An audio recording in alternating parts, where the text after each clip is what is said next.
Heard you love tea. This century-old tea is worth $500,000 and is my birthday gift to you. Grandma, I know you're a devout Christian. This crystal cross is carved from pure obsidian and is worth $700,000. Mrs. Wilson looked at the various expensive presents and laughed, filling the whole family with joy. At that moment, Mrs. Wilson's eldest grandson-in-law, Charlie Wade, suddenly said, "Grandma, could you lend me $1 million? Aunt Lena from the orphanage has kidney failure and needs money for treatment." The entire Wilson family was stunned. Everyone stared at Charlie in disbelief. Was this live-in son-in-law out of his mind? It was Mrs. Wilson's birthday. Not only had he not prepared any gifts, but he even dared to ask her to lend him $1 million? 3 years ago, the late Mr. Wilson had found Charlie from who knows where and insisted on marrying him to his eldest granddaughter, Claire Wilson. At the time, Charlie was penniless, much like he was now. After the two got married, the old master passed away. Since then, the Wilson family has been deliberately trying to drive Charlie out. But Charlie seemed indifferent, unmoved by their insults. So he had remained the live-in son-in-law all this time. Asking Mrs. Wilson for money now was an act of desperation. Aunt Lena from the orphanage that had taken Charlie in needed dialysis and a kidney transplant, which would cost at least $1 million. He really had no choice but to ask Mrs. Wilson. He thought that since it was her birthday, she might be in good spirits and willing to help. Unexpectedly, Mrs. Wilson's laughter vanished in an instant. Her face darkened as she threw the teacup in her hand to the ground and shouted angrily, "You bastard! Are you here to celebrate my birthday or to borrow money?" Charlie's wife Claire hurried forward and explained to Lady Wilson, "Grandma, Charlie is ignorant. Don't be upset." She then tried to pull Charlie aside. At that moment, Claire's cousin Wendy sneered. "Sis, look at what kind of trash you married. Gerald and I just got engaged, and he already gave Grandma an obsidian cross."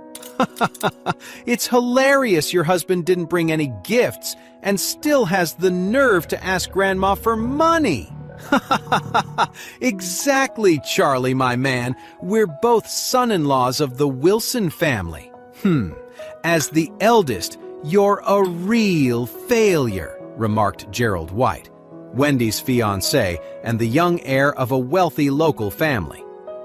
Although Gerald was about to marry Wendy, he felt her looks paled in comparison to Charlie's wife, Claire. Claire was a renowned beauty in Orris Hill, but seeing her married to this worthless, broke man really irritated Gerald. "This kind of trash should be kicked out of our family as soon as possible. Yeah, he's completely ruined the Wilson reputation. I bet borrowing money is just an excuse. He really wants to purposely ruin Lady Wilson's birthday celebration." Charlie couldn't help clenching his fists as the entire Wilson clan targeted and insulted him. If not for his savior's medical expenses, he would have turned and left this gaudy, fake place. However, remembering his late father's teachings to always repay kindness, he suppressed the humiliation and said to Mrs. Wilson, "Grandma, saving a life is more virtuous than any gift. Please show mercy." Someone snorted coldly. "Wade, quit trying to guilt-trip Grandma. If you want to save someone, figure it out yourself. Don't make Grandma pay for your hero complex. Who do you think you are?" It was Wendy's brother, Harold. The siblings always resented Claire for outshining them and loved seizing chances to mock Charlie. Claire said, "Grandma, Charlie lost his dad at 8. Aunt Lena from the orphanage raised him. He just wants to repay her kindness. Please help him." Mrs. Wilson replied darkly, "Help him? Fine, but only if you divorce him and marry Mr. Jones. Do that, and I'll give him $1 million immediately." She was referring to Wendell Jones, who had been pursuing Claire. The Jones family was upper class in Orris Hill, much more influential than the Wilsons, and Lady Wilson always wanted to curry their favor. Just then, the butler ran in, announcing loudly, "Mr. Jones sent a birthday present, a turquoise amulet worth $3 million. Mrs. Wilson was overjoyed and blurted out, "Bring it here quickly, let me see." The butler immediately handed over a stunning turquoise amulet. Everyone present gasped in amazement. The amulet was a vivid shade of blue-green, crystal clear without any impurities, and looked like a genuine top-quality piece.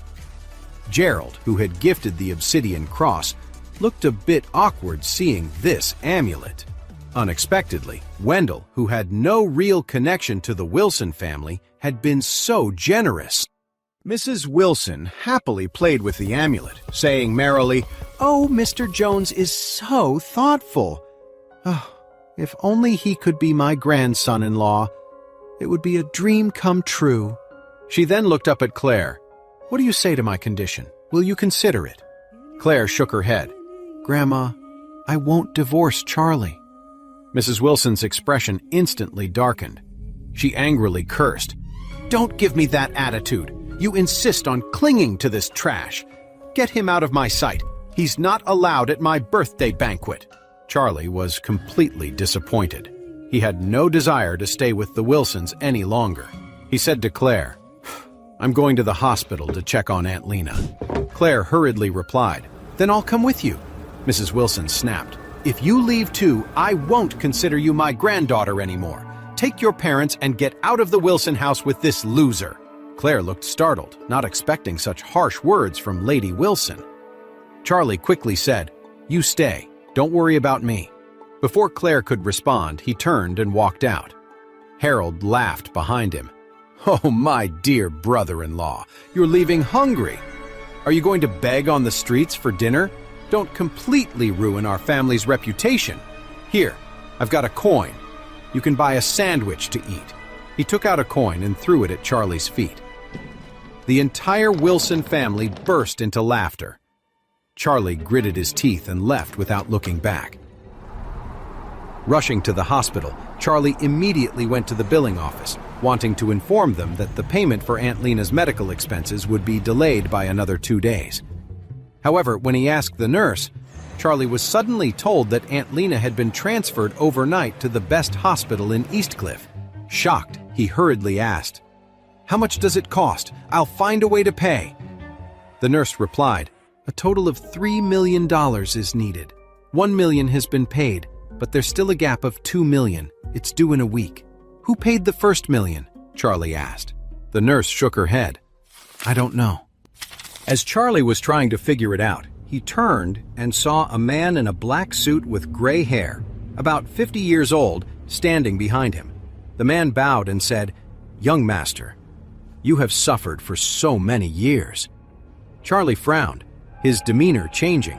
He asked, "Are you Stephen Thompson?" The man replied, "Mr. Wade, you still remember me?" Charlie's expression froze. He murmured, "Of course I remember. I remember every one of you. Back then, you forced my parents to take me and flee Eastcliff. During that time, they died unexpectedly, and I became an orphan. So why are you looking for me now?" Stephen said remorsefully, "Young master, when your father passed away, Mr. Wade was also extremely sad. He's been searching for you all these years. Now that we've found you, he wants you to come back with me." Charlie said, "You can go. I will never see him again in my life." Stephen asked, "Young master, do you still blame Mr. Wade?" "Of course," Charlie replied, emphasizing each word. "I will never forgive him as long as I live."